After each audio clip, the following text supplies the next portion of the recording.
রবিবার সকাল থেকে বৃদ্ধি পেতে থাকে হাওড়া নদীর জলস্তর। এতে করে বলদাখাল এলাকার রাস্তাঘাট ইতিমধ্যে জলের তলায় তলিয়ে গেছে। জানা যায়, শনিবার রাতে পাহাড়ে ভারী বৃষ্টিপাত হয়েছে।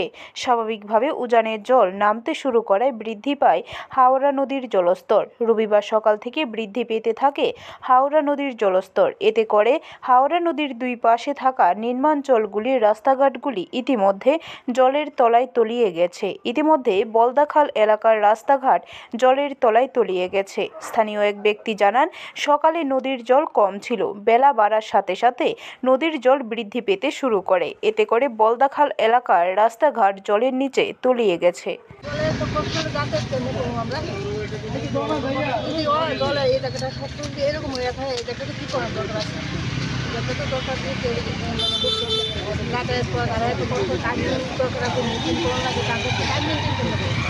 ব্যুরো রিপোর্ট, খবর ত্রিপুরা।